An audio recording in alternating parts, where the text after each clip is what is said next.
เอาละเป็นนี่ได้ไปกวดมาเลยยังเลยยังมาทันไปบ่ได้ไปบ่โดยเขาบังโมง3 โมงแล้วเลยเขาบังยันให้เซียวและไปน้ำเซียวโดยน้องอ่อนเพิ่นบ่โดยข้ามไปกวดอยู่พุ่นน่ะมันอยู่เขตได้นะอยู่ระบาวบ่อยู่ระบาวเฮาเริ่มเจ็บที่นั่นเข้าไปกวดดีกว่าเนาะถ้าว่ามันเป็นนักมาเล่นมันสิรักษาบ่ได้โดยแบบนี้แหละเฮาเข็ดเนี่ย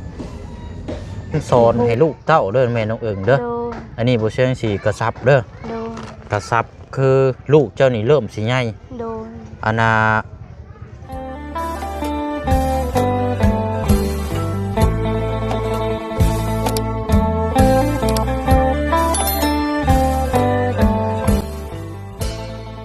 ปอกเยอะนี่โอ้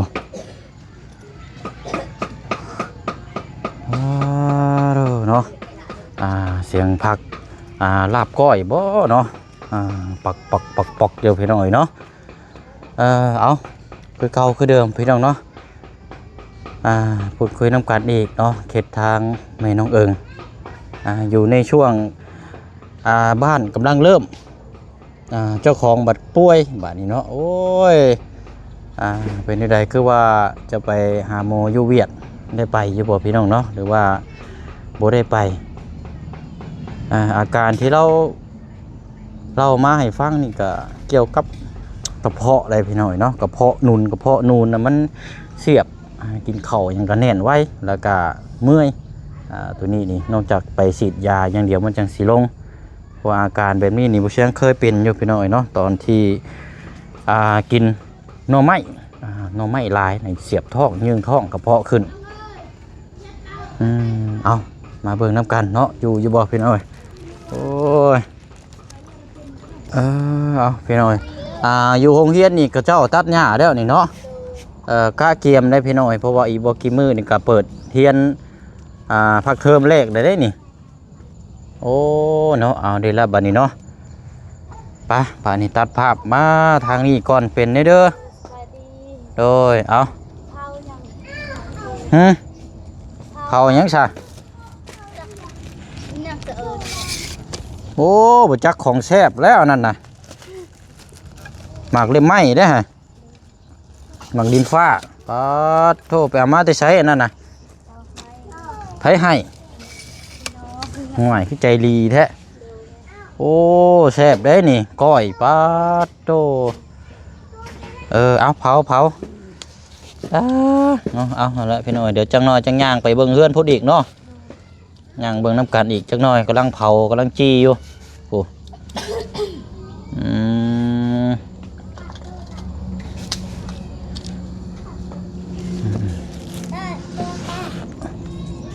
เล็บใหม่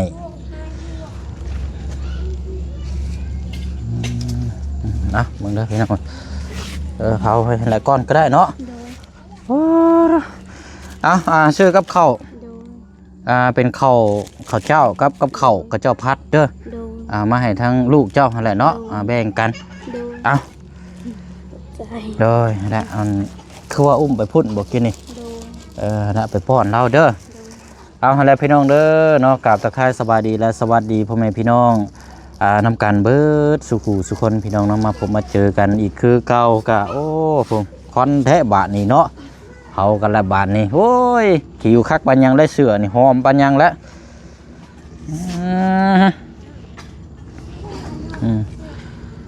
เอา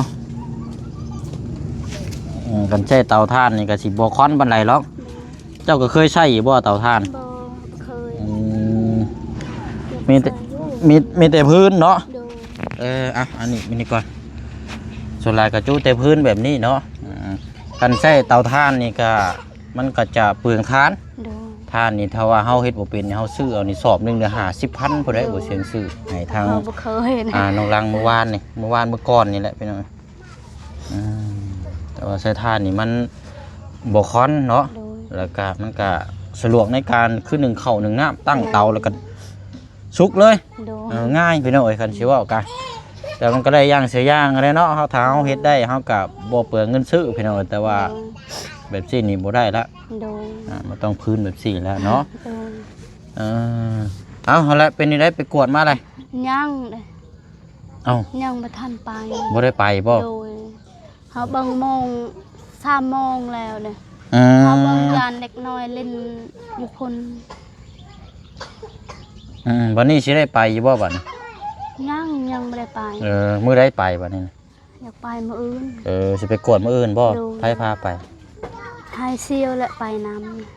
เซียว ำโดย น้องออนเพิ่นบ่ โดย ข้ามไปกวดอยู่พุ่นน่ะมันอยู่เขตใดน่ะอยู่ระบาวบ่ อยู่ระบ้าว อ๋อเริ่มต้นนี่กวดนี่เท่าไรฮะแต่เก่า 200,000 200,000กีบนี่ โดย หรือว่า200,000ลง 200,000เก็บก็ได้200,000ดงก็ได้ เอ้าก็บ่แพงเด้นี่เนาะ โดย กวดเอ็กซเรย์อย่างเบิดนี่ได้ โดย ห่วยเอ้าเราไปกวดเบิ่งเนาะ โดย ไปเที่ยวพาไป กายายังแน่เฮาบ่ฮู้ด้วย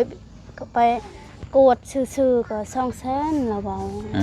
ม กายาวางยายันแพงละ เอาเราก็ต้องวางยากินยานํแล้วมันจึงเศร้าวะเจ้าไปอันแบบไปกวดซื่อบ่มียามากินมันก็ซ้ำหู้แล้วก็บ่มีเหตุผลหยังนะสิมีไปซังบ่ไปกวดบ่ดีกว่าเนาะ โดย เนาะคุยกันแล้วว่ากับอันเซียว คุยแล้ว คุยแล้วเนาะ โดย ออกแต่เช้าบ่มื้ออื่น ไปมื้ออื่นหาหน่อไม้ก่อนเสียวเอาเด้ เอ้าบัดนี้สิจักโมงไปฮอดบัดนี้ ไปแต่เช้าหาหน่อไม้ก็ฮอด11 โมงก็ไปกวด ตอนเช้านั้นน้องออนนี่สิไปหาหน่อไม้ก่อน โดย ไปหาหน่อไม้มาขาย โดย แล้วบัดนี้ช่วงเที่ยงก็จังพากันไป โดย ไปประมาณจักโมงจะพากันมา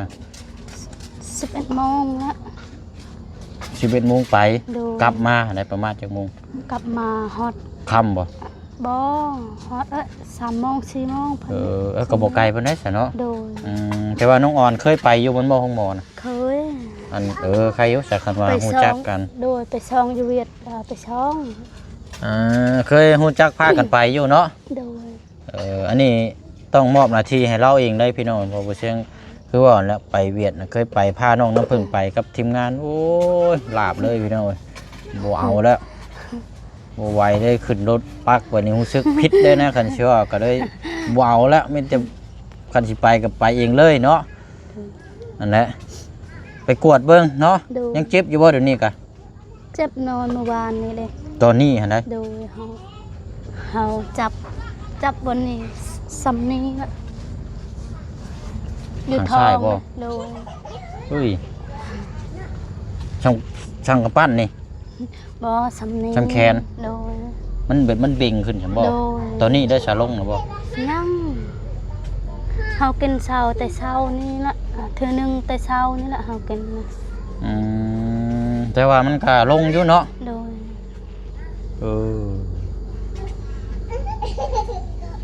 มีแต่ว่าไปกวดเบิ่งเนาะเฮาก็สันนิษฐานบ่ฮู้ว่าเราเป็นโรคหยังพี่น้องเอ้ยเป็นจังไดมีแต่ไปกวดให้แพทย์เพิ่นเบิ่งช่องเบิ่งเนาะบางเทื่อบางทีนี่ก็คันว่าเจ็บอยู่บ่ เจ็บละ เจ็บแฮงบ่ แห้งตอนนอนได้เจ็บนะ โอ้ยยันเป็นคือน้องออยก็แฮงได้พี่น้อง โดย เป็นคือน้องออยอันว่ามดลูกเต้าน้ำอย่างเพิ่นห้องแหละผ่าตัดนี่ก็ เกือบ5-6 ล้านตอนนั้นน่ะเนาะ โดยกินข้าวก็ไม่ได้กินก็นึ่งท้องกินก็นึ่งเฮาบ่กล้ากินละ จักว่าเกี่ยวกับถ้าว่าเกี่ยวกับกระเพาะนี่ถ้าว่าเกี่ยวกับกระเพาะนี่ก็จะเสียบท้องยืงท้องแต่หายใจยากมันแน่นขึ้นเลยบ่อยากหยังเลยตัวนี้นะ โดย ถ้าว่านั่นน่ะไปฉีดยาแล้วมันจังสิเซาแต่ว่าเกี่ยวกับกระเพาะถ้ากินนี่จังไดก็บ่เซาเพราะว่าเสียงเคยเป็นอันนี้นะ โดย หยุดกินหน่อไม้เด้อ โดย หน่อไม้นี่หยุดก่อนไม่ได้กินหน่อไม้จักกินหยัง บอกว่าคันว่าเจ้าอยากอันนั้นให้เจ้าหยุดกินหน่อไม้เบิ่งอันนี้มันเจ้ากินหน่อไม้ลายอะไรกระเพาะหน่อไม้นี่กระเพาะล้วนๆนั่นเด้เป็นโรคกระเพาะแล้วเด้หน่อไม้นี่คันสิว่ากันยินลายนี่มันยืดมันแน่นแล้วเด้มันเป็นประเภทมันเป็นนอนะคันสิว่ากันนะมันบ่แม่นสิ้นไข่ โดย นั่นแหละก็ไปกวดเบิ่งเนาะ โดย ก วดเบิ่งจังไดก็จังมาถามเบิ่งนํกันพี่น้อยเนาะเอ้าแล้วเราบ่เผานะ แล้ว มีแต่ว่าว่าสิย่างไปเบิ่งเพื่อนพุ่นก่อนจังน้อยเนาะ โดย ย่างไปเบิ่งเพื่อนนํกันแล้วก็นี่แหละพี่น้อยพูดคุยนํกัน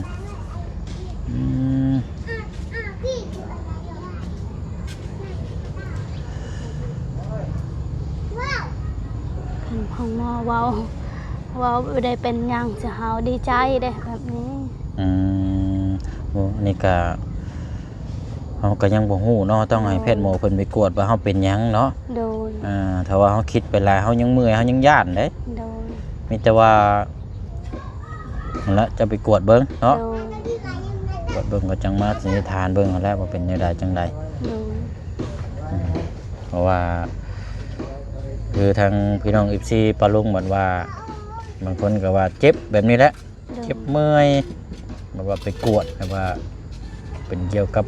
เป็นมะเร็งมายังนะพี่น้อง โดย อันนี้ตามที่พี่ FC เพิ่นคอมเมนต์มา โด นะ ย แต่ว่าถ้าเฮาเริ่มเจ็บที่นั่น โดย เข้าไปกวดดีกว่าเนาะ โดย ถ้าว่ามันเป็นนักมาเล่นมันสิรักษาบ่ได้ โดยแบบนี้แหละเฮาคิดเนี่ยคันฮู้แบบบ่ได้เป็นหยังจะเฮาดีใจนะ เพราะอันนี้เฮาก็บ่ต้องเฝ้าคิดหลายเนาะเพราะเฮายังบ่รู้บางเทื่ออาจจะเป็นเกี่ยวกับกระเพาะในอยู่ในกิน โดย น่าจะไปกวดเบิ่งเนาะ โดย โอเคป้าสนอมีแต่ว่าไปต่อกันอยู่หม่องเฮือนใหม่เนาะบัดนี้เนาะเพราะมันกำลังเริ่มอันนี้ละพี่น้อยไปจังว่ากันพี่น้อย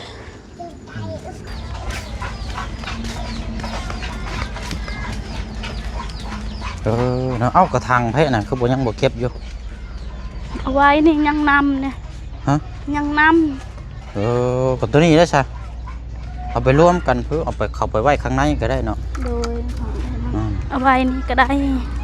กระถางไผนี่นะกระถางของเจ้าบ่ น้องตีเด้ ของน้ เพิ่ อง ง ตี น้องตีโดยเพิ่งน้อง บ่อันตัวนี้น่ะเทรวมใช่นี่ซะแล้วเอาตัวนี้มาเก็บ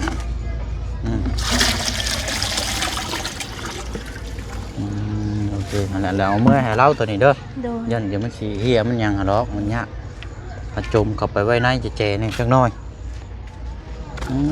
เอาเนาะเบิ่งน้ำกันอีกนี่แหละพี่น้อย เฮาตักน้ำวันให้เจ็บหมดนี่ โอ้เกี่ยวกับมดลูกแล้วใส่นี่พี่น้อยถ้าหาบลายนี่มันนักมันบ่เจ็บมันบ่ โดย เกี่ยวกับมดลูกแน่นอนพี่น้อย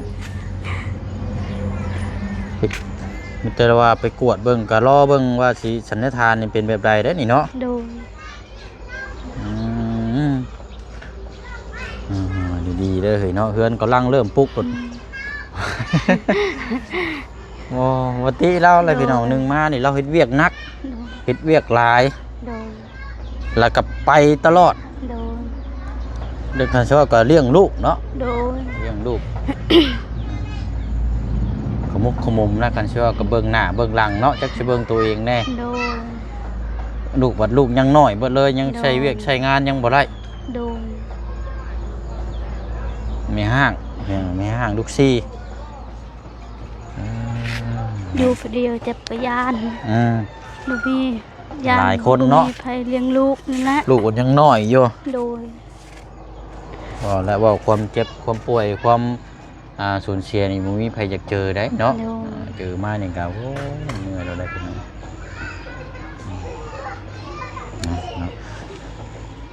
อันนี้ก็เดี๋ยวใส่ล่อเดี๋ยวไปเช็งสิซื้อล่อมาให้ โดย จะหักจากงบทางเพิ่น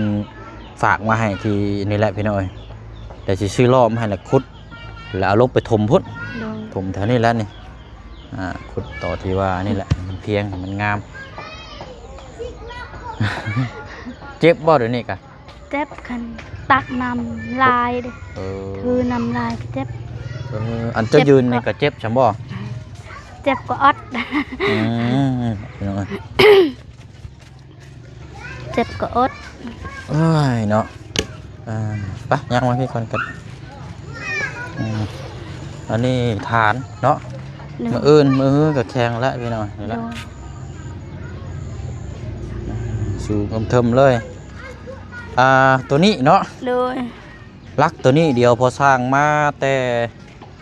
ดำเนินการเลย โดย เดี๋ยวก็นั่นก็เดี๋ยวผู้เชี่ยวชาญพูดคุยกับทางผู้สร้างแล้วสิได้พังรักตัวนี้ไว้ โดย พังรักไว้อ่า ดูลูกอายนะตัวมันชอบเยอะล่ะ ดูไหม จอนพานตัวมันชอบเยอะ ฉันเทิงฉันบ่กับเข้าวเลยอยู่เทิงน่ะบ่เอาแม่ลื้อได้พี่น้องคนนี้ นะ มึนขนาดเลย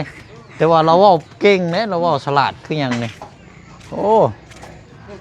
สบายดีดูได้เพิ่นเห็นนี่สบายดีพี่น้องทุกคนแล้วเพิ่นเว้าโอ้ยอันนั้นเนาะอันนี้ก็พูดคุยน้ำรักเนาะอันนี้ก็จังว่ากัน โดย สูงเลยพี่น้องไอ้เบิ้ง ทมเลยแต่ว่าหากอันสูงก็คือว่าเขาอันนี้บ้านเขาถมพุ่นพี่น้องแล้วบางทีเขาเทพื้นพุ่นมันสิต่ำไปอีกนะแล้วมีแต่ว่าระวังตัวนี้แหละบ่ให้เด็กน้อยมาต่อยมาหยังเด้อ เฮาเบิ่งนี่ก็ไปเบิ่งโมง3 โมงแล้ว ยานเด็กน้อย แต่จริงกับมันบ่เป็นหยังหรอกแต่ว่าเพื่อไว้หั่นแหล้วเนาะบอกไว้แล้วก็บัดนี้ถ้าว่าเขาเจ้ายังเฮ็ดนี่ก็ให้มันตกมันเจ็บมันยังก็ญาติแล้วแต่เขาเจ้าบัดนี้ว่าเฮาบอกเลยเด้ โดย นั่นแหละเนาะไรเนาะบ้านพี่น้องไปย่างไปพุ่นอีกก่อนพี่น้องรอบๆเบิ่งหั่นแหละ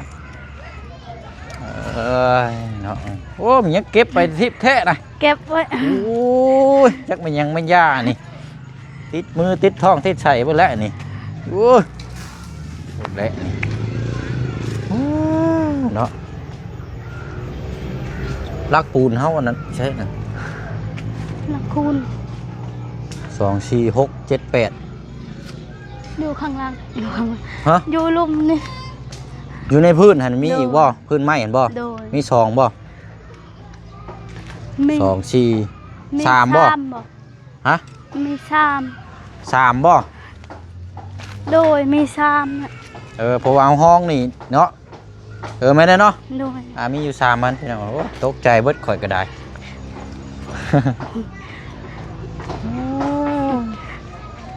เอาเดี๋ยวนี้เฮาติดตามรับชมเบิ่งน้ำกันนี่แหละพี่น้องเอ้ยเนาะกำลังเห็นแต่เสาเนาะตอนนี้แต่ว่าอีกบ่กี่มื้ออีกบ่นี่ก็อาจจะได้เห็นต่อขึ้นแล้วกันนี่แหละพี่น้องสูงพุ่นละคันสิว่ากะเฮือนหลังนี้อัน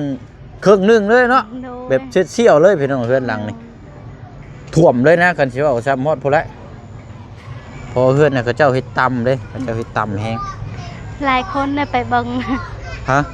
หลายคนได้ไปเบิ่งนะ อันนี้บ่ โดย โอ้เนาะพระเจ้าว่าเป็นนี่ได้ เพราะว่าดีใจนะ พระเจ้าว่างามอยู่บ่สูงพอดีบ่ โดย และพอดีแล้วเนาะเพื่อนสูงนั่นแหละมันก็งามกันไว้ว่าเฮ็ดต่ำอะไรมันยากเถื่อกั้นห้องกั้นห้อยอนาคตลูกเต้าเนาะ โดย เทพื้นไปเห็นบ่เพื่อนอาเจียงเทพื้น โดย กั้นห้องสินี่โอ้ยสบายเลยทั้งเทิงก็นอนทั้งดุมก็นอน โดย แต่ว่าถึงเนื้อที่นี่เห็นแล้วพี่น้องจากลากกงม่วงหันมานี้ โดย ขณะว่าถึงคือมีงบหรือว่าบ่มีแต่ว่าเขาอยากอธิบายมันก็คือนี่เขาขึ้นเฮือนหลังใหญ่แล้วเขาตอกกระเทิบออกมานี้ประมาณจัก2 เสานี่แล้วเห็นห้องครัวอยู่หันห้องน้ำอยู่แจพี่ก็ได้นะถ้าบ่อยากเห็นห้องน้ำอยู่ในโต๊ะ โดย ประมาณนี้ถ้าว่าห้องน้ำของครัวในโต๊ะก็คือว่าของได้เนาะก็ได้อยู่ห้องน้ำในโต๊ะเพราะมันบ่คอนคือคอนไฟ โดย แต่ว่าห้องครัวนี่ยังจำเป็นต้องเห็นอยู่นอกพี่อยู่แล้วไปเฮ็ดอยู่พื้นน่ะจุอูดขึ้นไปแล้วป๊าดตัว เฮ็ดลูกพออยากนอนอยู่ลุมนี่ลูกเว้าเด้เป็นผู้บ่าวเด้ เนาะ แม่ก็นอนอยู่ทางลูกก็นอนอยู่ลุมนี่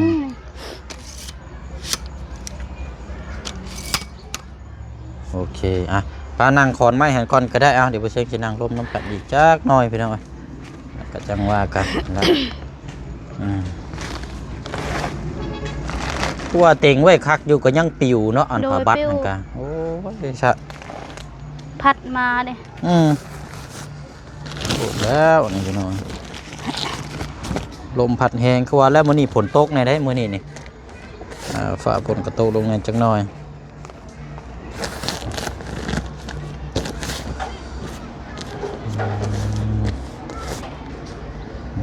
ผ้าบัดผ้าเก็บไว้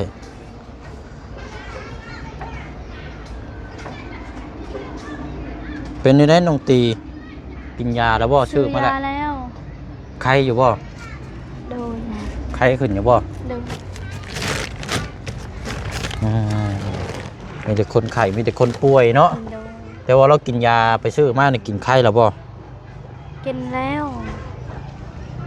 ใครๆแน่ ทีนี้ก็ลืมแวะหาถามเราไปหน่อย โดย แล้วก็นั่นก็ละมื้อพุ่นน่ะเพิ่นละจังสิเวียนจามถามข้าวเนาะ โดย นั่นแหละก็เว้าเรื่องเพื่อนเรื่องซ่านนี่ก็ถามบ่เชียงนี่ว่าคือน้องตีนี่นะที่น่าจะประคับประคองทั้งดูแลเบิ่งกันได้ก็คือน่าจะดีที่สุดสำหรับทางเบิ่งข้างน้องตีเนาะ โดย คล้ายๆว่าคนอื่นแล้วในช่วงสิบ่มีแล้วนะพี่น้องที่สิใกล้ดูแลเราหั่นนะเวลาเฮ็ดเฮือนเฮ็ดซ่านแบบว่าแบบของหนักๆนี่ก็อยากให้ซอยกันนะ โดย ก็บ่อยากให้พระถิ่มเบิ่งแย่งกันเนาะให้ดูแลกันนะแต่บ่เช่นเบิ่งกันอาจจะมีแต่ทางดนตรีนะพี่น้องแต่ว่าถ้าทางขายุตัวอย่างคือแบบเว้าแนวหายซะเนาะ โดย ก็คือดนตรีบ่ดูแลแบบว่าต่างคนต่างแบบบ่สนใจกันนี่ก็จักสิแม่นไผแล้วเจ้าบ้านนี่เนาะดูแลเองแล้วเจ้าบ้านนี่มีแต่พึ่งพาตัวเองได้เนาะ โดย พึ่งพาตัวเองกับลูกเต้าพยายามสอนให้ลูกเต้าเด้อแม่น้องเอิงเด้อ โดย อันนี้บ่เชิงสิกระซับเด้อ โดย กระซับคือลูกเจ้านี่เริ่มสิใหญ่ โดย อันน่ะหมอกกนั่น10 ปีใช่บ่อัน โดยหมดปีนี้10 ปีเด้อ หมอนั้นมันเริ่มใหญ่ก็ต้องบอกเนาะ โดย แล้วก็เอายังไงบอกสอนแต่น้อยให้แหละเนาะ โอ้ย อันใดมันดีอันใดมันบ่ดีบอกลูกให้เฮ็ดเวียกเฮ็ดงานเด้อ โดย สู่เวียกสู่งานมาจับบายซอยกันนี่สิ้นนี่ก็ได้อยู่ โอ้ย ถึงว่าเราก็10 ปี10ปลายปีแล้ว โดย นะเจ้าน้อยบัดใหญ่มานั่นก็เจ้าขี้ข้านได้บ่อยากเฮ็ดได้ โดย เลี้ยงลูกตามใจแล้วบัดใหญ่มาแล้วลำบากเจ้าได้ โดย เจ้าน้อยบัดนั้นนอนตื่นสวยมีแต่แม่ บ่ พ่อแม่หาอยู่หากินให้น่ะมันสิเป็นทุกข์เจ้าแล้วเจ้าต้องบอกแต่น้อยเด้อ โดยคันบ่ทึกก็ทึกก็เราให้เด้อเราบ่ได้ตอแลเลยแม่เด้อเราให้เมื่อวานนี่ก็ในสาวบอกเด้อเราให้ อันผู้กกบ่ โดยเราบ่ได้ให้และเฮา ใครอยู่ซะ มีแต่ให้และคือแม่นี่แหละ ให้เฮาดา คันว่าเฮ็ดผิดนี่ก็แม่นให้ โด บ่ ยเฮ็ดผิ บ่ได้เครียดบ่ได้ห ให้ ยังบ่ บ่ เฮ็ดผิดก็คือให้เนาะ โดยให้ซื่อๆบ่ได้เครียดหยังบ่ได้ ใครอยู่ซะเนาะ โดยแบบเว้าบ่ถูกก็อยากให้แบบนี้ค่ะคือแม่ นั่นแหละ ลูกเฮาคือแม่ มีแต่พยายามกระชับลูกให้คำแนะนำแนวดีๆให้หลักๆเลยก็แม่นให้ลูกขยันนั่นแหละเนาะบ่ให้ลูกขี้ข้านให้ลูก โดย ฝึกตัวเองแต่น้อย โดย มีเวียกหยังเจ้าก็ค่อยฝึกสอนไปนั่นแหละเดี๋ยวเขาเจ้าใหญ่มาแล้วก็เจ้าสิฮู้จักหาอยู่หากินเองหรอก โดย แต่ว่าอยากให้สร้างพื้นฐานตอนยังน้อยนะ โดย บัดใหญ่มาแล้วนี่ถ้าบ่บอกแต่ยังน้อยนี่โอ้บัดใหญ่มานี่แล้วรถได้ โดย อุกอังมโนนังแล้วแหละเจ้า บอกหยังก็แฮดแบบ เอ นี้ อ แฮดอย่าแบบหันอายทายแล้วยานบ่กล้าเขาแบบนี้ อะไรเพราะว่า เฮ็ดผู้เดียวก็เฮ็ดเลย เพราะว่ายังมันบ่เชิงบอกแบบซี่ก็เพราะว่ามีแต่แม่นี่ล่ะสิบอกได้เนาะ โดย ถ้าสิให้คนอื่นมาบอกนี่ก็บอกบ่ได้ได้ โดย มีแต่แม่ตัวเองได้ดูแลบอกมาเองเนาะ โดย และเป็นเอาไว้กระชับเรื่องทั้งลูกเต้าน้ำเนาะป้าสนอมีแต่ว่ามาเลาะเบิ่งน้ำกันนี่แหละพี่น้อยแล้วจังมาอัปเดตแล้วก็มาพูดมาคุยเพิ่มเติมน้ำกันทั้งสร้างก็มื้ออื่นนี่ก็น่าจะยุดอีกบ่จักพี่น้องเนาะเพราะว่าเขาเจ้าเร่งขึ้นหลังคาทางน้องลังอยู่บ่เช่นก็บ่ได้เข้าไป โดย เพราะมันค่ำแล้วบ่ทันแล้วพี่น้องเอ้ยก็เลยมาเนี่ยก็ต้องกบไม้กบตอกมันจะสิใช้เวลาอยู่ในพี่น้องเนาะ โดย เอาจังไรก็เดี๋ยวสร้างเพิ่นสิจัดแจงแล้วก็เฮาก็รอรุ่นรอชมอัปเดตนี่แหละพี่น้องเอ้ยเบิ่งน้ำกันนั่นแหละพี่น้องเอ้ยเนาะบ่ปะบ่ทิ่มกันเด้อพี่น้องเด้อเนาะ ที่เป็นกำลังใจนะพี่น้องเนาะเบิ่งแย่งน้ำกันเนาะก็ฝากเคสทางน้องคำดีน้ำแน่เนาะพี่น้องเนาะตอนนั้นก็กำลังคันชิว่าก็กำลังรอคือกันนั่นแหละพี่น้องเนาะทางนั้นก็ทีนี้ก็งบน้ำบ่เชียงก็ไม่ได้เก็บรอไว้ก็มันก็หล่นนานเติบแล้วนะพี่น้องคันชิว่าก็จังได๋ก็เบิ่งน้ำกันหั่นแหละเนาะป้าสนอหากินข้าวกินน้ำเด้อแล้วพี่น้องซื้อกับข้าวมาฝากแล้วกล่องนึงแล้วก็มาพูดมาคุยกับให้คำแนะนำประมาณนี้แหละเนาะเราไปตรวจแล้วก็เดี๋ยวบ่เชียงสิมาถามเด้อทีนึงเด้อไปละสบายดีทางอันพี่น้องเนาะสบายดีโอเคไปละพี่น้องเนาะลำลาก่อนเด้อเนาะขอบใจทางปลุง FC พี่น้องน้ำกันเบิดสุขุสุคนเราพี่น้องเนาะที่ติดตามแล้วก็เป็นกำลังใจนะพี่น้องเนาะบ่เชียงกลับไปคิดได้กะเนี่ยพี่น้องก็ยังส่งกำลังใจนะพี่น้องเนาะหักแพงเบิ่งแย่งกันได้พี่น้องเนาะในช่องติดตามของทางบ่เชียงนี่ก็จะมีอยู่3ช่องทางเด้อพี่น้องเด้อเนาะหลักๆเลยก็ช่องบ่เชียงนี้แล้วก็ช่องพ่อน้องเปียวแล้วก็ทางแม่น้องเปียวเนาะพี่น้องเนาะสลับวนเวียนนี่แหละพี่น้องเนาะให้พี่น้อง FC เฮาติดตามเบิ่งผลงานนํกันเนาะทุกกำลังใจทุกหัวใจหนึ่งหลวงเนาะสำคัญสำหรับทางตัวโบเชียงเนาะพี่น้องเนาะขอบใจทางผู้ใหญ่ FC น้ำกันวัดสุขุทุกคนนะพี่น้องเด้อเนาะ FC ปลาลงที่เบิ่งแยงน้ำกันเนาะเดี๋ยวจังมื้ออื่นว่าติดตามกันเนาะไปโอเคแล้วพี่น้องเอ้ยมันก็ค่ำมืดแน่เนาะโอเคเอาละไปหาหน่อยเด้อไปบ๊ายบายเลยพี่น้องเด้อเนาะ